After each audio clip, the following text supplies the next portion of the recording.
दोस्तों जे इंसान दी कमियां दी गल करिए तो शायद इंसान दी सब तो वड्डी कमी जिहड़ी हैगी है वो अज्ञानता है, जिहदे कारण ताकतवर धिरां अक्सर ही मजलूमां दे उत्ते धक्का कर जांदियां ने।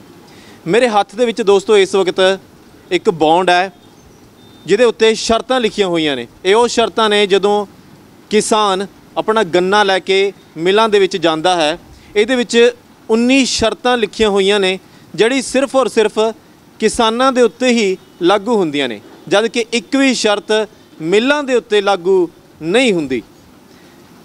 जद कि साडा कानून ये कहता है 1966 ਦੇ ਵਿੱਚ एक एक्ट ਬਣਿਆ ਸੀ ਜਿਹਦੇ अनुसार जे किसान मिल दे कोल अपना गन्ना लैके जाता है तो चुकाई दे 14 दिनों के अंदर उसनूं उस दे गन्ने दे पैसे मिलने चाहिए आ। जे 14 दिन तो उत्ते हो जाते हैं तो उन्होंने ਵਿਆਜ ਸਮੇਤ सूद मिलदा मूल मिलना चाहिए हैगा।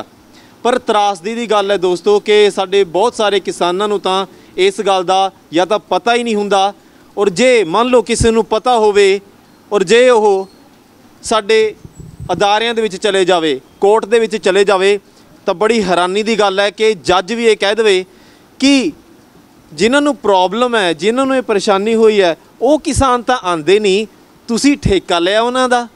मेरे नाल इस वक्त सरदार बलदेव सिंह सिरसा साहब मौजूद ने, लोक भलाई इंसाफ वैलफेयर सोसाइटी तो, जिहड़े एक केस लैके गए सीगे गन्ने दे बकायां दा, क्योंकि करोड़ां रुपया गन्ने दा हले भी किसानां दा रुकिया होया जिहड़ा मिल नहीं रहा। व्याज तां अलग पता नहीं किन्ने करोड़ व्याज ही हो चुकिया है, पर जदों कोर्ट दे विच जांदे आ तां अग्गों जज ये कह दिंदा हैगा तां ओह गलबात की हैगी है ते किवें इस अज्ञानता का, किसानों की इस अज्ञानता का सरकारी धिरां फायदा चुकदियां ने, ताकतवर धिरां फायदा चुकदियां ने, और किसान नूं शायद अपने उत्ते हो रहे धक्के का पता भी नहीं चलता। शायद इस कारण अज किसान दिल्ली दीआं बरूहां दे उत्ते बैठा होया। सिरसा साहब सब तो पहलां तां गुरु फतेह दी सांझ पाउंदे आ। वाहिगुरू जी का खालसा, वाहिगुरू जी की फतेह जी। खालसा वीर फतेह जी। बड़ी त्रासदी हुंदी है और बड़ी हैरानीजनक गल है। तुसीं दस्सिया भी तुसीं जदों कोर्ट दे विच ये सारे मामले लैके गए, किन्ने ही करोड़ हो चुके हैं, वो पैसे वो सी हुण जाणांगे थोड़े तो विस्तार दे नाल। पर वो जज ने की कहा, पहलां तो उत्थों ही शुरुआत करदे हां जी। मेरा ख्याल है कि जज की गल जिहड़ी है ना वो पहलां कर लेंदे, पर तुसीं हुण किहा पहलां आपां केस दस दिंदे। ठीक है, ते केस तो शुरुआत करते हैं, शुरू कर लीए। जज ने जिहड़ा फिर की किया वो आपां मेरा ख्याल है कि विच करिए, क्योंकि जे पहलां आपां जज तो शुरू करता काम तो फिर वो गल जिहड़ी आ पूरी जज दी नहीं। पहलां आपां केस शुरू करिए भी केस की है ते मैं की कीता ते मैनूं अदालत ने की किया, ये आपां उस तरह करिए। गल ये है जी कि आम तौर पर जिहड़े किसान ने जिहड़ी गल तुसीं कीती है, भाई किसानां नूं पता ही नहीं हुंदा। भोले भाले ने बहुत सारे किसान इस तरह के ने जिन्हां नूं अपनी जड़ियाँ उन्हां दे नाल जिहड़ी जिनसता वो पैदा करते हैं, पर उन्हां नूं ये नहीं पता हुंदा भी साडे हक की ने। आ एक बांड पेपर है मेरे कोले जिहड़ा कि गन्ना किसान जदों बीजदा ना तो फिर इहदा सर्वे हुंदा है। इहदा मई जून दे विच जुलाई तक इहदा सर्वे हो जाता है तो भी किन्ने एकड़ किसान ने गन्ना जिहड़ा वो बीजिया। इहदे विच एक शर्तां हुंदियां ने जिहड़ियां कि किसान दियां ते मिल दियां आपस विच हुंदियां ने। शर्तां की ने? शर्तां ये है कि जिस तरह कि मैं हुण मान लो 10 एकड़ गन्ना बीजिया जी, और मेरे ओदी एवरेज जिहड़ी आ मिल वाले जदों सर्वे करन आउंदे ने तो उस टाइम ते उन्होंने 300 क्वांटल रुपया 300 क्वांटल जिहड़ी आ वो एवरेज कर ली भी 300 क्वांटल गन्ना होवेगा एक एकड़ चों। ठीक है। तो मैं वो जिहड़ा गन्ना है वो सारे का सारा मिल नूं इस बांड पेपर दीयां शर्तां दे मुताबिक देना है। ठीक है। क्योंकि ये 19 शर्तां ने जिहदे विच ये आ कि ये बांड जिहड़ा है जिस तरह कि 300 क्वांटल पर एकड़ का हो गया तो 10 एकड़ां का हो गया 3000 क्वांटल। ठीक है। 3000 क्वांटल दे विचों जिहड़ा है मैनूं उह 'च छूट ये आ भी 85% गन्ना जिहड़ा है वो मिल नूं मैं हर हालत जिहड़ा वो देना है। ठीक है। जे मैं मिल नूं 85% गन्ना नहीं दिंदा तो फिर उहदे विच ये है कि मैनूं उहदी पलंटी लगेगी। मेरे पैसे जिहड़े ने वो पहले पैसे तो उतरा ही नहीं देंदे, पर वो पैसे वैसे भी ये रख लेंदे ने, पहले ही रख लेंदे ने भी इन्ना ना, तो जे इन्हें गन्ना पूरा ना किया तो इस हिसाब नाल रखा जाएगा। वो किसान नूं पहले ही थल्ले रखदे। एक शर्त ये होगी पलंटी वाली। ਦੂਸਰਾ ਇਹ ਆ ਕਿ ਇਹ 'ਚ ਇਹ ਹੁੰਦਾ ਕਿ ਤੁਸੀਂ ਗੰਨਾ ਜਿਹੜਾ ਉਹਦੀਆਂ ਜੜ੍ਹਾਂ ਨੂੰ ਮਿੱਟੀ ਨਹੀਂ ਲੱਗੀ ਹੋਵੇਗੀ, ਉੱਤੇ ਆਗ ਨਹੀਂ ਹੋਏਗਾ, ਖੋਰੀ ਨਹੀਂ ਹੋਏਗੀ, ਇਹਦਾ ਤੜਾ ਇਸ ਤਰ੍ਹਾਂ ਹੋਏਗਾ, ਗੰਨਾ ਸੁੱਕਾ ਨਹੀਂ ਹੋਏਗਾ। ਇਸ ਤਰ੍ਹਾਂ ਦੀਆਂ 19 ਸ਼ਰਤਾਂ ਨੇ ਜਿਹੜੀਆਂ ਕੇਵਲ ਇੱਕ ਕਿਸਾਨ ਦੇ ਉੱਤੇ ਹੀ ਲਾਗੂ ਹੁੰਦੀਆਂ ਨੇ। ਮਿੱਲ ਦੀ ਜਿਹੜੀ ਹੁੰਦੀ ਆ ਕਿਸਾਨ ਦੇ ਨਾਲ, ਮਿੱਲ ਦੀ ਵੀ ਇੱਕ ਸ਼ਰਤ ਹੁੰਦੀ ਆ, ਉਹ ਇਹ ਆ ਕਿ ਮਿੱਲ ਨੇ 14 ਦਿਨ ਦੇ ਅੰਦਰ ਅੰਦਰ ਜਿਹੜੀ ਆ ਉਹ ਪੇਮੈਂਟ ਜਿਹੜੀ ਆ ਉਹ ਕਰਨੀ ਆ ਜੀ। ਜੇ 14 ਦਿਨ ਤੋਂ ਲੇਟ ਹੋ ਜੇ ਤੇ ਫਿਰ ਜਿਹੜੀ 15ਵਾਂ ਦਿਨ ਆ ਜਾਏਗਾ ਤੇ ਫਿਰ ਉਹ ਜਿਹੜੀ 14 ਦਿਨ ਦੀ ਛੂਟ ਹੈ ਉਹ ਵੀ ਖਤਮ, ਤੇ ਉਹਨੂੰ 15 ਦਿਨ ਦਾ ਵਿਆਜ ਜਿਹੜਾ ਉਹ ਦੇਣਾ ਪਵੇਗਾ। 15% ਜਿਹੜਾ ਉਹ ਸਾਲਾਨਾ ਵਿਆਜ ਹੈ। ਤੇ ਇਹ ਜਿਹੜੀ ਗੱਲ ਹੈਗੀ ਹੈ ਜਿਹੜੀ ਤੁਸੀਂ ਦੱਸ ਰਹੇ ਹੋ ਵਿਆਜ ਵਾਲੀ, ਇਹ ਇੱਥੇ ਕੰਟਰੈਕਟ ਪੇਪਰ ਦੇ ਉੱਤੇ ਜਿਹਨੂੰ ਇਹ ਇੱਥੇ ਦਰਜ ਕੀਤੀ ਹੋਈ ਹੈ ਜੀ? ਨਹੀਂ, ਇਹ ਤੇ ਕੋਈ ਸ਼ਰਤ ਨਹੀਂ ਹੈਗੀ। ਇਹੀ ਇੱਕ ਚਾਲ ਹੈ ਕਿ ਆਮ ਕਿਸਾਨਾਂ ਨੂੰ ਕਿਤੇ ਪਤਾ ਨਾ ਲੱਗ ਜਾਵੇ, ਜਿਹੜੇ ਭੋਲੇ ਭਾਲੇ ਨੇ ਉਹਨਾਂ ਨੂੰ ਪਤਾ ਨਾ ਲੱਗ ਜਾਵੇ। ਜਦੋਂ ਇਹ ਕਰਨਾ ਚਾਹਿਆ ਤੇ ਫਿਰ ਅੱਗੇ ਆਪਾਂ ਕਰਦੇ ਹਾਂ ਕਿ ਜਿਹੜਾ ਮੈਂ ਕੋਰਟ 'ਚ ਗਿਆ ਤੇ ਜੱਜ ਨਾਲ ਕੀ ਹੋਇਆ।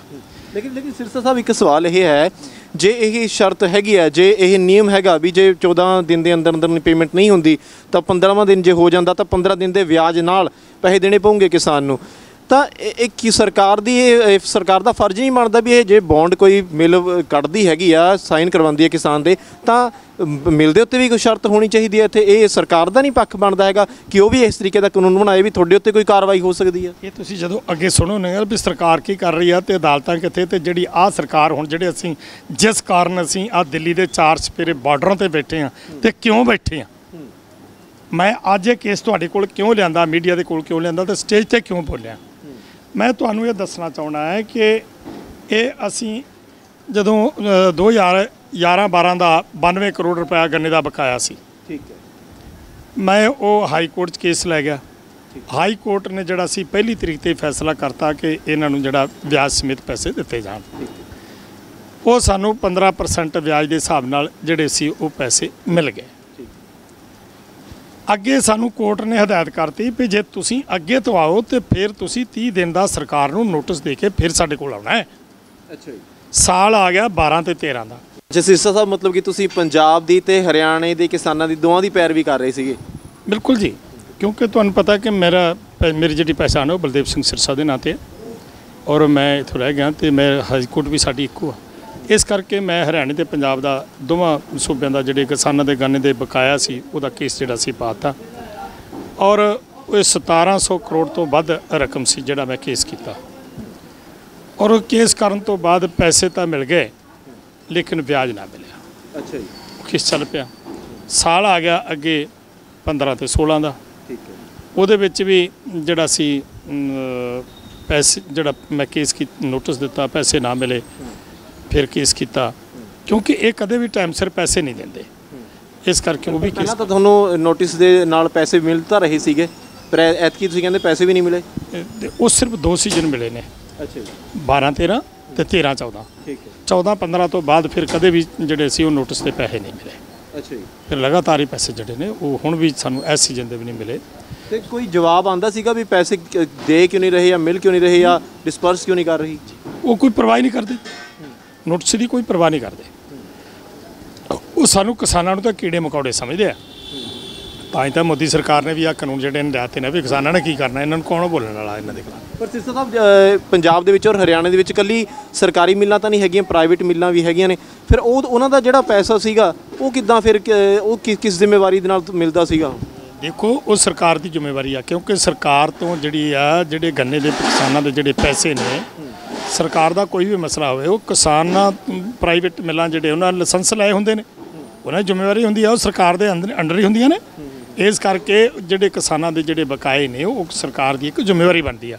ਸੋ ਮੈਂ ਤੁਹਾਨੂੰ ਦੱਸ ਰਿਹਾ ਸਾਂ ਕਿ ਇਸੇ ਤਰ੍ਹਾਂ 16-17 ਦਾ ਵੀ ਆਇਆ ਤੇ ਉਹਦੇ ਵਿੱਚ ਵੀ ਇਹਨਾਂ ਸਾਨੂੰ ਪੈਸੇ ਨਾ ਦਿੱਤੇ, ਮੈਂ ਨੋਟਿਸ ਦਿੱਤਾ, ਪੈਸੇ ਨਾ ਮਿਲੇ, ਮੁੜ ਕੇ ਕੇਸ ਕੀਤਾ, ਉਹ ਕੇਸ ਕਰਤਾ। ਤੇ ਆਹ ਤੁਸੀਂ ਵੇਖੋਗੇ, ਹੈਰਾਨ ਹੋਵੋਗੇ ਕਿ ਅੱਜ ਸਰਕਾਰ ਨੇ ਜਿਹੜੇ ਕਾਨੂੰਨ ਬਣਾਏ ਨੇ ਨਾ, ਉਹਦੇ ਵਿੱਚ ਇਹ ਕਿਹਾ ਕਿ ਸਰਕਾਰੀ ਮੰਡੀਆਂ ਖਤਮ ਤੇ ਪ੍ਰਾਈਵੇਟ ਮੰਡੀਆਂ ਤੋਂ ਜਿਹੜਾ ਉੱਥੇ ਵਪਾਰੀ ਮਾਲ ਖਰੀਦੇਗਾ ਉਹਨੂੰ ਲਾਇਸੈਂਸ ਦੀ ਕੋਈ ਜ਼ਰੂਰਤ ਨਹੀਂ, ਮਾਰਕੀਟ ਫੀਸ ਨਹੀਂ, ਉਹਨੂੰ ਕੋਈ ਪੁੱਛਗਿੱਛ ਨਹੀਂ। ਜੇ ਮੰਨ ਲਓ ਤੇ ਕਿਸੇ ਕਿਸਾਨ ਦੇ ਪੈਸੇ ਉਹਨਾਂ ਨਹੀਂ ਦਿੱਤੇ ਤੇ ਜੇ ਕਿਸਾਨ ਨੂੰ ਜਾਣਾ ਪਏਗਾ ਉਹਦੇ ਖਿਲਾਫ ਤੇ ਕੋਰਟ ਦਾ ਤੇ ਪ੍ਰਾਵਧਾਨ ਹੈ ਹੀ ਨਹੀਂ, ਤੇ ਉਹਦੇ ਵਿੱਚ ਜਿਹੜਾ ਉਹ ਐਸਡੀਐਮ ਕੋਲ ਜਾਊਗਾ। ਹੁਣ ਤੁਸੀਂ ਇਹ ਵੇਖੋ ਕਿ ਆ 26 9 17 ਤੇ ਇਹ ਤਿੰਨਾਂ ਸੀਜ਼ਨਾਂ ਦਾ ਜਿਹੜਾ ਗੰਨੇ ਦਾ ਬਕਾਇਆ ਸੀ ਨਾ, ਇਹਦੇ ਤੇ ਜਿਹੜਾ ਸੀ ਹਾਈ ਕੋਰਟ ਨੇ ਆਰਡਰ ਕੀਤੇ 26 9 17 ਨੂੰ ਕਿ ਜਿਹੜਾ ਤੁਸੀਂ ਕਿਸਾਨਾਂ ਨੂੰ ਲੇਟ ਪੈਸਾ ਦਿੱਤਾ ਗੰਨੇ ਦੇ ਸੰਬੰਧ ਵਿੱਚ 14 ਦਿਨ ਤੋਂ ਲੇਟ ਦਿੱਤਾ ਹੈ, ਉੱਤੇ ਜਿਹੜਾ ਉਹ ਕੁੱਲ ਵਿਆਜ ਕਿੰਨਾ ਬਣਦਾ ਹੈ। ਜਿਹੜੀਆਂ ਸਰਕਾਰੀ ਮਿੱਲਾਂ ਨੇ ਉਹਨਾਂ ਵੱਲ ਵਿਆਜ ਸੀ 45 ਕਰੋੜ, ਲੇਕਿਨ ਪ੍ਰਾਈਵੇਟ ਨੇ ਅਜੇ ਤੱਕ ਇਹ ਰਿਪੋਰਟ ਨਹੀਂ ਦਿੱਤੀ।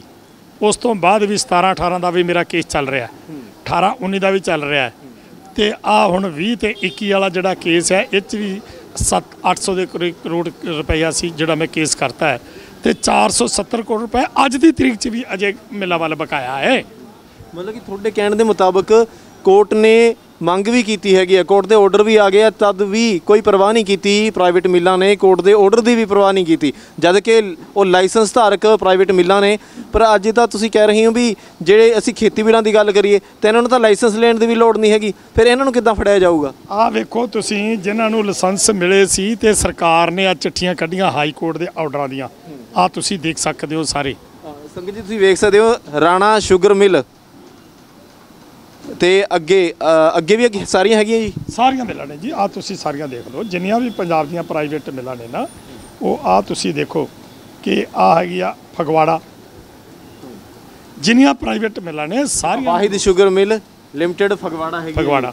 ਸੋ ਇਸੇ ਤਰੀਕੇ ਦੇ ਨਾਲ ਆਹ ਤੁਸੀਂ ਅੱਗੇ ਵੇਖੀ ਚੱਲੋ, ਆਹ ਵੇਖ ਲਓ, ਠੀਕ ਹੈ ਜੀ, ਬਿਲਕੁਲ।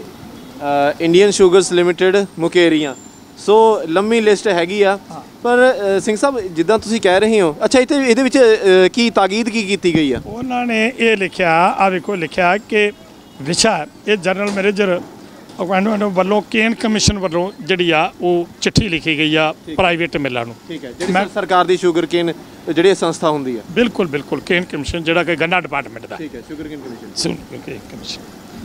ਉਹ ਚਿੱਠੀ ਲਿਖਦਾ ਹੈ, ਵਿਸ਼ਾ ਹੈਗਾ ਮਾਣਯੋਗ ਪੰਜਾਬ ਅਤੇ ਹਰਿਆਣਾ ਕੋਰਟ ਚੰਡੀਗੜ੍ਹ ਵਿੱਚ ਲੋਕ ਭਲਾਈ ਇਨਸਾਫ ਵੈਲਫੇਅਰ ਸੁਸਾਇਟੀ ਵੱਲੋਂ ਦਾਇਰ writ petition number CWP 8528 of 2015 ਸੰਬੰਧੀ, ਮਤਲਬ ਕਿ ਜਿਹੜਾ CP ਇਹ ਤੁਹਾਨੂੰ ਜਿਹੜੇ ਪੱਤਰ ਭੇਜੇ ਗਏ ਵੀ ਉਹਦੇ ਸੰਬੰਧ ਵਿੱਚ ਉਹਨਾਂ ਨੇ ਲਿਖਿਆ ਕਿ ਇਹ ਹਾਈ ਕੋਰਟ ਨੇ ਆਰਡਰ ਕੀਤੇ ਸੀ ਕਿ ਇਹਨਾਂ ਤਿੰਨਾਂ ਸੀਜ਼ਨਾਂ ਦਾ ਜਿਹੜਾ ਗੰਨਾ ਹੈ ਤੁਸੀਂ ਜਿਹੜਾ 14 ਦਿਨ ਤੋਂ ਪੇਮੈਂਟ ਲੇਟ ਕੀਤੀ ਆ ਉੱਤੇ ਵਿਆਜ ਕਿੰਨਾ ਪੈਂਦਾ, ਤੇ ਇਹ 'ਚ ਆ ਚਿੱਠੀ ਨੰਬਰ ਦਿੱਤੇ ਆ। ਇਹ ਕੇਨ ਕਮਿਸ਼ਨ ਨੇ ਕਿੰਨੀਆਂ ਚਿੱਠੀਆਂ ਲਿਖੀਆਂ ਪ੍ਰਾਈਵੇਟ ਮਿੱਲਾਂ ਨੂੰ, ਇਹ ਘੱਟ ਤੋਂ ਘੱਟ 15 ਚਿੱਠੀਆਂ ਨੇ, ਤੇ ਉਹ ਤਰੀਕਾਂ ਤੇ 15 ਪੱਤਰ ਨੰਬਰ ਦਿੱਤੇ ਆ।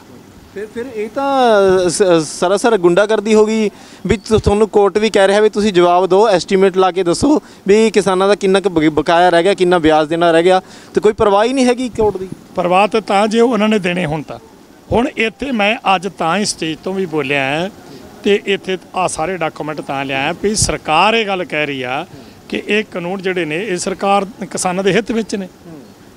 ਉਹ ਹਿੱਤ ਵਿੱਚ ਕੀ ਨੇ ਇਹਦਾ ਤੇ ਭੜਵੋ ਦੱਸ ਦਿਓ ਭਈ। ਜਦੋਂ ਮਤਲਬ ਕਿ ਪ੍ਰਾਈਵੇਟ ਨੇ ਨਹੀਂ, ਸਰਕਾਰ ਦੇ ਅਦਾਰੇ ਨੇ ਵੀ ਖਰੀਦਿਆ, ਤੇ ਇਹ ਜਿਹੜੀਆਂ ਪ੍ਰਾਈਵੇਟ ਮਿੱਲਾਂ ਨੇ ਸਰਕਾਰ ਤੋਂ ਲਾਇਸੈਂਸ ਲੈ ਕੇ ਇਹਨਾਂ ਮਿੱਲਾਂ ਬਣਾਈਆਂ, ਤੇ ਉਹਨਾਂ ਦੀ ਜ਼ਿੰਮੇਵਾਰੀ ਹੈ ਕੇਨ ਕਮਿਸ਼ਨ ਦੀ, ਹਾਈ ਕੋਰਟ ਦੀ, ਤੇ ਹਾਈ ਕੋਰਟ 'ਚ ਅਸੀਂ ਉਹਨਾਂ ਨੂੰ ਪਾਰਟੀ ਬਣਾਇਆ।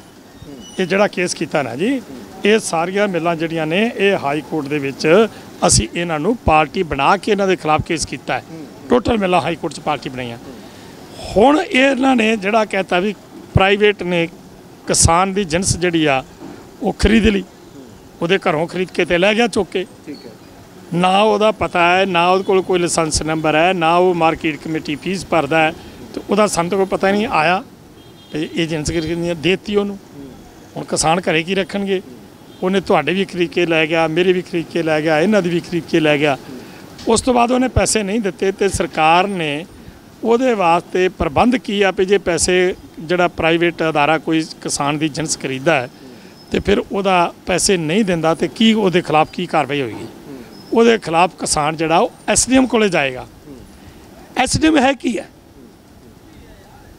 ਜਦੋਂ ਜੱਜ ਦੀ ਨਹੀਂ ਚੱਲ ਰਹੀ ਹਾਈ ਕੋਰਟ ਦੇ ਚੀਫ ਜਸਟਿਸ ਦੇ ਆਰਡਰਾਂ ਦੀ ਨਹੀਂ ਚੱਲੀ।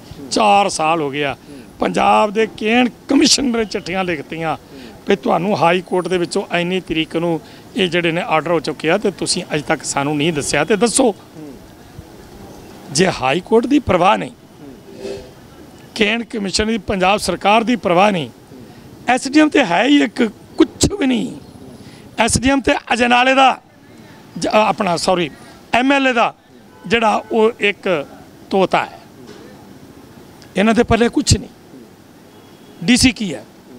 ਡੀਸੀ ਵੀ ਮੰਤਰੀਆਂ ਦੇ ਤੇ ਜਿਹੜਾ ਉਹ ਐਮਐਲਏ ਦੇ ਮੁਹਤਾਜ ਹੈ। ਤੇ ਜੇਕਰ ਇਹਨਾਂ ਦੇ ਕਹਿ ਆਰਡਰਾਂ ਤੇ ਹਾਈ ਕੋਰਟ ਦੇ ਆਰਡਰਾਂ ਦੇ ਤੇ ਹਾਈ ਕੋਰਟ ਦੇ ਆਰਡਰਾਂ ਦੀਆਂ ਹਦਾਇਤਾਂ ਲਿਖਦਾ ਹੈ ਕੇਂਦਰ ਕਮਿਸ਼ਨ, ਪੰਜਾਬ ਸਰਕਾਰ ਲਿਖਦੀ ਪ੍ਰਾਈਵੇਟ ਮਿਲਾਂ ਨੂੰ। ਪ੍ਰਾਈਵੇਟ ਮਿਲਾਂ ਅਜੇ ਤੱਕ ਸਾਨੂੰ ਇਹ ਨਹੀਂ ਦੱਸਿਆ ਵੀ ਸਾਡੇ ਵੱਲ ਵਿਆਜ ਕਿੰਨਾ ਬਣਦਾ ਹੈ। ਤੇ ਤੁਸੀਂ ਇਹ ਦੇਖੋ ਨਾ ਕਿ ਸਰਕਾਰੀ ਮਿਲਾਂ ਨੇ ਜਿਹੜੀ ਰਿਪੋਰਟ ਦਿੱਤੀ ਉਹ ਦਿੱਤਾ ਉਹਨਾਂ ਨੇ 45 ਕਰੋੜ ਰੁਪਈਆ ਬਣਿਆ। ਸਰਕਾਰੀ ਮਿਲਾਂ ਨੇ ਜਵਾਬ ਦੇ ਦਿੱਤਾ, ਉਹਨਾਂ ਵੱਲ 45 ਕਰੋੜ ਸੀ। ਪਰ ਸਰਕਾਰੀ ਮਿਲਾਂ ਜਿਹੜੀਆਂ ਨੇ ਉਹ ਕੇਵਲ 30% ਕਰਨਾ ਪੀੜਦੀਆਂ ਨੇ। ਜਿਹੜੀਆਂ ਸਰਕਾਰੀ ਹੈਗੀਆਂ ਨੇ ਪ੍ਰਾਈਵੇਟ ਮਿਲਾਂ 70% ਪੀੜਦੀਆਂ ਨੇ। ਹੁਣ ਜੇ ਸਰਕਾਰੀ ਮਿਲਾਂ ਵੱਲ 3 ਸੀਜ਼ਨਾਂ ਦਾ 45 ਕਰੋੜ ਬਣਿਆ ਤੇ ਪ੍ਰਾਈਵੇਟ ਮਿਲਾਂ ਜਿਹੜੀਆਂ 70% ਪੀੜਦੀਆਂ ਉਹਨਾਂ ਵੱਲ ਕਿੰਨਾ ਹੈ? ਉਸ ਤੋਂ ਬਾਅਦ 3 ਸੀਜ਼ਨ ਫੇਰ ਆ ਗਏ, 17-18 ਆ ਗਿਆ, 18-19 ਆ ਗਿਆ, 20 ਤੇ 21 ਆ ਗਿਆ। ਇਹਨਾਂ ਸੀਜ਼ਨਾਂ ਦਾ ਕਿੰਨਾ ਵਿਆਜ ਹੈ? ਸੋ ਇਹ ਇਸ ਕਰਕੇ ਜਿਹੜੇ ਅੱਜ ਧਰਨੇ ਚੱਲ ਰਹੇ ਨੇ ਇਹ ਐਵੇਂ ਨਹੀਂ ਚੱਲ ਰਹੇ। ਅਸੀਂ ਇਹਨਾਂ ਸਰਕਾਰਾਂ ਤੇ ਕਿਵੇਂ ਯਕੀਨ ਕਰ ਜਾਈਏ ਜਿਹੜੇ ਕਹਿੰਦੇ ਜੀ 1 ਸਾਲ ਤੁਸੀਂ ਹੋਲਡ ਕਰੋ, ਵੇਖੋ ਤੁਸੀਂ ਵੀ ਇਹ ਕੀ ਹੁੰਦਾ। ਉਹ ਪੜਵੋ, ਆ ਤੁਹਾਡੇ ਸਾਹਮਣੇ ਆ ਇੰਨੀਆਂ ਮਿਸਾਲਾਂ ਨੇ, ਐਡੇ ਵੱਡੇ ਸਬੂਤ ਨੇ। ਤੁਸੀਂ ਹਾਈ ਕੋਰਟ ਦੀ ਪਰਵਾਹ ਨਹੀਂ ਕਰਦੇ। ਇਹ ਪ੍ਰਾਈਵੇਟ ਵਾਲੇ ਜਿਹੜੇ ਨੇ ਇਹ ਨਾ ਹਾਈ ਕੋਰਟ ਦੀ ਪਰਵਾਹ ਕਰਨ, ਨਾ ਇਹ ਤੁਹਾਡੀ ਸਰਕਾਰ ਦੀ ਪਰਵਾਹ ਕਰਨ, ਤੇ ਫਿਰ ਇਹ ਐਸਡੀਐਮ ਨੂੰ ਕੀ ਸਮਝਣਗੇ? ਐਸਡੀਐਮ ਤੇ ਡੀਸੀ ਇਹਨਾਂ ਕੋਲੋਂ ਕਿਸਾਨਾਂ ਦਾ ਕਿਵੇਂ ਹੱਕ ਦਵਾ ਦੇਊਗਾ? ਇਸ ਕਰਕੇ ਮੈਂ ਅੱਜ ਇਹ ਖਾਲਸਾ ਜੀ ਜਿਹੜੇ ਤੁਹਾਡੇ ਸਾਹਮਣੇ ਡਾਕੂਮੈਂਟ ਜਿਹੜੇ ਇਹ ਲੈ। ਅੱਛਾ ਸਿੰਘ ਸਾਹਿਬ, ਇੱਕ ਹੋਰ ਜਿਹੜੀ ਗੱਲ ਮੈਂ ਸ਼ੁਰੂ ਦੇ ਵਿੱਚ ਕਹੀ ਸੀਗੀ ਵੀ ਜਦੋਂ ਤੁਸੀਂ ਕੋਰਟ ਦੇ ਵਿੱਚ ਜਾਂਦੇ ਆ ਤਾਂ ਅੱਗੇ ਉਹ ਜੱਜ ਵੀ ਇਹ ਕਹਿੰਦਾ ਵੀ ਤੁਸੀਂ ਕੀ ਠੇਕਾ ਲਿਆ ਵੀ ਇਹਨਾਂ ਦਾ। ਵੀ ਕਿੰਨੀ ਤਰਾਸਦੀ ਵਾਲੀ ਗੱਲ ਔਰ ਕਿੰਨੀ ਹੈਰਾਨੀਜਨਕ ਗੱਲ ਹੈ ਕਿ ਇੱਕ ਤਾਂ ਕਿਸਾਨ ਅਣਜਾਣ ਹੋਵੇ ਤੇ ਉਹਨੂੰ ਸਮਝ ਨਾ ਹੋਵੇ, ਉਹਨੂੰ ਪਤਾ ਨਾ ਹੋਵੇ ਵੀ ਮੇਰੇ ਹੱਕ ਕੀ ਹੈ, ਤੇ ਜੇ ਕੋਈ ਬੰਦਾ ਉਹਨੂੰ ਸਮਝਦੇ ਹੋਏ, ਦਰਦ ਸਮਝਦੇ ਹੋਏ ਕਿ ਆਵਾਜ਼ ਵੀ ਬੁਲੰਦ ਕਰਦਾ ਹੈ ਤਾਂ ਅੱਗੋਂ ਉਹਨੂੰ ਇਹ ਕਿਹਾ ਜਾਂਦਾ ਵੀ ਜਿੱਦਾਂ ਅਸੀਂ ਆਮ ਅਸੀਂ ਕਿਸੇ ਦੀ ਲੜਾਈ ਹੁੰਦੀ ਹੋਵੇ ਤੇ ਬੰਦਾ ਕੋਈ ਬੋਲ ਲੱਗੇ ਤਾਂ ਉਹਦੇ ਘਰ ਦੇ ਕਹਿ ਦਿੰਦੇ ਆ ਉਹ ਯਾਰ ਛੱਡ, ਤੈਨੂੰ ਕੀ ਲੈਣਾ ਹੈਗਾ, ਲੜਦੇ ਲੜੀ ਜਾਣ ਦੇ। ਤੇ ਇਹ ਇੱਦਾਂ ਦੀ ਗੱਲ ਹੈਗੀ ਆ ਇਹ? ਬਿਲਕੁਲ ਜੀ। ਮੈਂ ਹਾਈ ਕੋਰਟ 'ਚ ਕੇਸ ਕੀਤਾ। ਸਾਰੇ ਜੱਜ ਇੱਕੋ ਜਿਹੇ ਨਹੀਂ, ਕੁਝ ਜੱਜ ਇਸ ਤਰ੍ਹਾਂ ਦੇ ਵੀ ਹੁੰਦੇ ਨੇ। ਲੇਕਿਨ ਇੱਕ ਜੱਜ ਨੇ ਇਹ ਗੱਲ ਜਿਹੜੀ ਸੀ ਕਹੀ ਸੀ ਕਿ ਤੁਸੀਂ ਇਹ ਆਪਣਾ ਪਾਉਣਾ ਸੀ ਸਾਰੇ ਪੰਜਾਬ ਦਾ ਤੇ ਹਰਿਆਣੇ ਦਾ ਕਿਵੇਂ ਪਾਤਾ ਤੁਸੀਂ? ਤੁਹਾਨੂੰ ਉਹਨਾਂ ਲਿਖ ਕੇ ਦਿੱਤਾ? ਮੈਂ ਕਿਹਾ ਜੀ ਹਾਂ ਲਿਖ ਕੇ ਦਿੱਤਾ। ਮੈਂ ਪਾ ਕਿਉਂ ਨਹੀਂ ਸਕਦਾ? ਕਿਉਂ ਆਪ ਕਿਉਂ ਨਹੀਂ ਆਏ? ਉਹਨਾਂ ਕੇਸ ਕਿਉਂ ਨਹੀਂ ਦਿੱਤੇ? ਮੈਂ ਜੱਜ ਸਾਹਿਬ, ਮੈਂ ਅਦਾਲਤ ਨੂੰ ਦੱਸਣਾ ਚਾਹੁੰਦਾ ਕਿ ਆਮ ਕਿਸਾਨ ਕਿੱਲੇ 2-2 ਕਿੱਲਿਆਂ ਦੇ ਜਿਹੜੇ ਮਾਲਕ ਨੇ ਉਹ ਤਾਂ ਵਿਚਾਰੇ ਆਪਣੇ ਸਬ ਡਿਵੀਜ਼ਨ ਤੱਕ ਉੱਥੇ ਆਉਣ ਤੱਕ ਨਹੀਂ ਗਏ ਸਮਰੱਥ। ਤੇ ਫਿਰ ਗਾਂ ਹਾਈ ਕੋਰਟ ਦੇ ਵਿੱਚ ਕਿਤੇ ਆਉਣਾ ਸੌਖਾ ਹੈ?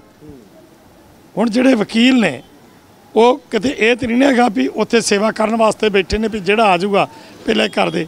ਪਹਿਲੀ ਗੱਲ ਤਾਂ ਉਹਨਾਂ ਕੋਲ ਚੰਡੀਗੜ੍ਹ ਦਾ ਕਿਰਾਇਆ ਹੀ ਹੈ ਨਹੀਂ। ਤੇ ਜੇ ਉਹ ਮੰਨ ਲਓ ਵੀ ਕਿਰਾਇਆ ਖਰਚ ਕੇ ਆ ਜਾਣ ਤਾਂ ਅੱਗੇ ਵਕੀਲਾਂ ਦੀਆਂ ਫੀਸਾਂ ਕੌਣ ਦੇਵੇਗਾ?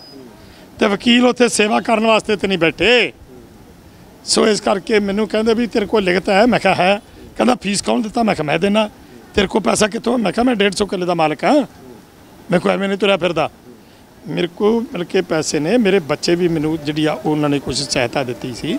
ਤੇ ਫਿਰ ਕਹਿੰਦੇ ਵਿਖਾਓ ਤੇਰੇ ਪੈਸੇ। ਫਿਰ ਮੇਰੇ ਬੱਚੇ ਨੇ ਪੈਸੇ ਮੈਨੂੰ ਛੱਤੀਸਗੜ੍ਹੋਂ ਫਾਰਮ ਤੇ ਉਹਨੇ ਭੇਜੇ ਸੀ। ਮੈਂ ਬਕਾਇਦਾ ਜਿਹੜਾ ਸੀ ਉਹ ਉਹਨਾਂ ਨੂੰ ਆਪਣੀ ਬੈਂਕ ਬੈਲੈਂਸ ਸ਼ੀਟ ਜਿਹੜੀ ਸੀ ਸਾਰੀ ਲਿਜਾ ਕੇ ਵਿਖਾਈ। ਇੱਥੋਂ ਤੱਕ ਮੁਸ਼ਕਲਾਂ ਆਉਂਦੀਆਂ ਨੇ। ਜਿਹੜੇ ਲੋਕ ਪੱਖੀ ਕੰਮ ਕਰਦੇ ਨੇ, ਸਰਕਾਰਾਂ ਤਾਂ ਸਾਨੂੰ ਮਤਲਬ ਕਿ ਰੋਲਦੀਆਂ, ਸਾਨੂੰ ਤਾਂ ਅਦਾਲਤਾਂ ਵੀ ਰੋਲਦੀਆਂ ਨੇ ਯਾਰ। ਪਰ ਕਿੰਨੀ ਤਰਾਸਦੀ ਦੀ ਗੱਲ ਹੈ ਜੀ। ਤੁਸੀਂ ਹੁਣੇ ਕਿਹਾ ਵੀ ਸਰਕਾਰ ਨੇ ਕਿਹਾ ਜਾਂ ਉਹਨਾਂ ਨੇ ਜੱਜ ਸਾਹਿਬ ਨੇ ਕਿਹਾ ਵੀ ਉਹ ਆਪ ਕਿਉਂ ਨਹੀਂ ਆਉਂਦੇ, ਵੀ ਆਪ ਸਾਹਮਣੇ ਨਹੀਂ ਹੈਗੇ। ਪਰ ਇੱਥੇ ਅਸੀਂ ਵੇਖ ਰਹੇ ਹਾਂ ਇੱਥੇ ਤਾਂ ਲੱਖਾਂ ਕਿਸਾਨ ਬੈਠੇ ਆ, ਪਰ ਤਾਂ ਵੀ ਕਿਉਂ ਕਿਹਾ ਜਾਂਦਾ ਵੀ ਇਹ ਜਿਹੜਾ ਮਸਲਾ ਹੈਗਾ ਵੀ ਇੰਨਾ ਗੰਭੀਰ ਮਸਲਾ ਨਹੀਂ? ਇੱਥੇ ਤਾਂ ਉੱਠ ਕੇ ਕਿਸਾਨ ਆਪਣੇ ਘਰਾਂ ਨੂੰ ਛੱਡ ਕੇ ਇੱਥੇ ਸੜਕਾਂ ਦੇ ਉੱਤੇ ਬੈਠੇ ਹੋਏ ਆ। ਇਹ ਉਹਨਾਂ ਨੂੰ ਇਹ ਕਿਸਾਨ ਨਹੀਂ ਨਾ ਦੀਦੇ। ਉਹ ਕਹਿੰਦੇ ਨੇ ਪੂਰੇ, ਕਿਉਂਕਿ ਇਹ ਮਸਲਾ ਪੂਰੇ ਦੇਸ਼ ਦਾ, ਪੂਰੇ ਦੇਸ਼ ਦੇ ਕਿਸਾਨਾਂ ਦਾ ਮਸਲਾ ਹੈ। तो कहते हैं जी ये पंजाब एक छोटा जा, हरियाणा एक छोटा जा, बाकी सारा देश तो हमारे साथ है, इस करके कहते हैं। पर विचारन वाली गल है भी कि एक एक किसान इत्थे आके बैठूगा, उन्होंने जाके पुछो। हुण तोमर साहब जिहड़े ने, पर अज जिन्ने बैठे आ ये भी तो नहीं गिनती कोई नज़रअंदाज करन जोगी, ये भी लखां ही किसान बैठे हैं इत्थे। लखां किसान तो इत्थे बैठे जिहड़ी हमदर्द, मैं तुहानूं वही लगा गल के करना भी तोमर साहब अपने सूबे च गए, हाँ जी, मध्य प्रदेश च गए जी, उत्थे की होया इहदे नाल, इहनूं लोकां ने घेरिया उत्थे। हुण इहदा मतलब ये होया कि ये नहीं गा कि ये अंदोलन जिहड़ा है भी एक पंजाब जां हरियाणे जां राजस्थान, जिवें कहंदे ने जी पश्चिमी पाकिस्तान अपना हैगा राजस्थान दा, सॉरी इहदा यूपी दा, ते कुछ जिले राजस्थान दे आ गए। ये इन्हां नूं जिहड़ा ना सोच के गल करनी चाहिदी आ। अज पूरे देश दा किसान, पूरे देश दे वो लोग जिन्हां ने 2 वक्त की अपनी रोटी खानी आ, पेट की भुख मिटाउणी आ, वो सारे लोग इहदे नाल ने। सो मैं तो तुहानूं एक मिसाल दित्ती आ भी ये कहंदे ने कि कानून जिहड़े ने भी किसानां दे हित च ने, ते जे किसी नहीं होएगा तो वो SDM कोले जा सकदा, पुलिस दा वो पढ़वो। जे तुहाडे हाई कोर्टां दे कोई ऑर्डर नहीं मनदा, ते आ जिहड़े ऑर्डर ने हाई कोर्ट दे ऑर्डर ने इन्हां नूं कोई नहीं मनदा, ते फिर तुसीं ये दसो कि आ तुहाडे सामने आ हुण आ सारी हाई कोर्ट दी पटीशन दी कापी, आ ऑर्डरां दी आ तुसीं देख सकदे हो कि जिन्नियां मिलां ने ना उन्हां सारियां मिलां नूं पार्टी बनाया होया हाई कोर्ट दे विच, ए लोक भलाई इंसाफ वैलफेयर सोसाइटी वालों। सो जे हाई कोर्ट दे ऑर्डरां दी नहीं परवाह कीती जांदी, सरकार जिहड़ी आ वो पंजाब दीयां प्राइवेट मिलां नूं चिट्ठियां कढदी आ ते नाल हवाले दिंदी आ, रिमाइंडर कढदी आ कि तुहानूं फलानी तरीक नूं इस नंबर दा जिहड़ा पत्र है इस तरीक नूं भेजा गया। घੱਟ ਤੋਂ घੱਟ 15-20 चिट्ठियां जिहड़ियां चलियां प्राइवेट मिलां नूं, अजे तक उन्होंने परवाह नहीं की। तो फिर ये दसो कि ये जिहड़ा हैगा SDM का फैसला जिहड़ा कोई कल नूं ये जिहड़े कारपोरेट घराणे साडे किसानां दीयां जिनसां खरीद के ते वो लुੱਟ के लै जांदे आ लोकां नूं, ते लोक जाणगे SDM कोले, ते SDM नूं ये लोग की समझणगे जिहड़े कि हाई कोर्टां की परवाह नहीं करते। तो नाले ये जिहड़े मिलां वाले ने, जिहड़ियां पंजाब दीयां मिलां वाले, ये अबानियां डानियां दे मुकाबले ते नहीं गए, क्योंकि अबानियां डानियां दे अगे तां मोदी वर्गे नੱਚਦੇ ਫਿਰਦੇ ਆ, ਤੇ ਉੱਥੇ SDM ਤੇ DC ਦੀ ਕੀ ਔਕਾਤ ਹੈ। ਇਹ ਵੀ ਦੂਜਾ ਪਹਿਲੂ ਹੈਗਾ ਵੀ ਜਿਹੜੀਆਂ ਮਿਲਾਂ ਨੇ ਇਹ ਬੇਸ਼ੱਕ ਤਾਕਤਵਰ ਨੇ, ਪਰ ਕਾਰਪੋਰੇਟ ਦੇ ਮੁਕਾਬਲੇ, ਜਿਸ ਕਾਰਪੋਰੇਟ ਦੀ ਲੜਾਈ ਇਸ ਵਕਤ ਕਿਸਾਨ ਜਿਸ ਨਾਲ ਲੜ ਰਹੇ ਆ, ਉਹਨਾਂ ਦੇ ਮੁਕਾਬਲੇ ਤਾਂ ਸ਼ਾਇਦ ਇਹ ਕੁਝ ਵੀ ਨਹੀਂ ਹੈਗੇ, ਜ਼ੀਰੋ ਵੀ ਨਹੀਂ। ਸੋ ਦੋਸਤੋ ਅੰਤ ਦੇ ਵਿੱਚ ਬਲਦੇਵ ਸਿੰਘ ਸਿਰਸਾ ਦਾ ਧੰਨਵਾਦ ਕਰਾਂਗੇ ਕਿ ਵਾਕਈ ਬੜੀ ਵਾਜਬ ਗੱਲ ਇਹਨਾਂ ਨੇ ਦੱਸੀ ਹੈ ਕਿ 2017 ਤੋਂ ਆਰਡਰ ਕੀਤੇ ਹੋਏ ਆ ਪੰਜਾਬ ਹਰਿਆਣਾ ਹਾਈ ਕੋਰਟ ਨੇ, पर त्रासदी की गल है दसो कि जवाब भी नहीं दिता कि बनता किन्ना हैगा, ब्याज किन्ना बनता किसानों का, देना तो बहुत दूर की गल है। और खदशे शायद इस गल तो असीं अंदाज़ा लगा सकते हाँ। असीं यही नहीं कहते कि किसान सही आ या सरकार सही आ, पर सोचण वाली गल है दोस्तों कि जे हाई कोर्ट के फैसले नूं भी जे प्राइवेट अदारे नहीं मानते, जिहड़े कि शायद कारपोरेट के मुकाबले कुछ भी नहीं, जिस कारपोरेट के नाल इस वक्त किसान जद्दोजहद कर रहा हैगा, ਤਾਂ ਜੇ ਆਉਣ ਵਾਲੇ ਸਮੇਂ ਦੇ ਵਿੱਚ ਬਿੱਲ ਲਾਗੂ ਹੋ ਜਾਂਦੇ ਆ ਤੇ ਅੱਗੇ ਕਿਸਾਨਾਂ ਨੂੰ ਜੇ ਪ੍ਰੋਬਲਮ ਆਉਂਦੀ ਆ ਤਾਂ ਖਦਸ਼ੇ ਕਿਸਾਨਾਂ ਦੇ ਕਿਤੇ ਨਾ ਕਿਤੇ ਜਾ ਕੇ ਵਾਜਬ ਜ਼ਰੂਰ ਲੱਗਦੇ ਆ ਕਿ ਸਾਡੇ ਨਾਲ ਧੱਕਾ ਹੋ ਜਾਣਾ। ਉਸੇ ਗੱਲ ਤੋਂ ਸ਼ਾਇਦ ਕਿਸਾਨ ਡਰਦਾ ਹੋਇਆ ਅੱਜ ਦਿੱਲੀ ਦੀਆਂ ਬਰੂਹਾਂ ਦੇ ਉੱਤੇ, ਜਿੱਥੇ ਉਹਨੇ ਪਹਿਲਾਂ ਠੰਡ ਕੱਟੀ ਆ, ਬਰਸਾਤਾਂ ਕੱਟੀਆਂ ਨੇ, ਝੌਂਪੜੀਆਂ ਉੜ ਗਈਆਂ ਨੇ ਬਰਸਾਤਾਂ ਦੇ ਨਾਲ, ਦੁਬਾਰਾ ਲਗਾ ਦਿੱਤੀਆਂ ਨੇ, ਔਰ ਅੱਜ ਤਪਦੀ ਦੁਪਹਿਰ ਇਸੇ ਤਰੀਕੇ ਦੇ ਨਾਲ ਕੱਟਣ ਨੂੰ ਮਜਬੂਰ ਹੋਇਆ। अंत दे विच फतेह दी सांझ पाउंदे आ जी। धन्नवाद करदे आ सरदार बलदेव सिंह सिरसा होरां दा। कैमरे दे उत्ते मेरा साथ दे रहे ने सरदार जाजविंदर सिंह। एक बारी फिर तुहाडी खिदमत दे विच दोबारा हाजिर होवांगे। मैनूं मनदीप सिंह नूं दिओ इजाजत। फतेह दी सांझ पाउंदे आ जी। वाहिगुरू जी का खालसा, वाहिगुरू जी की फतेह।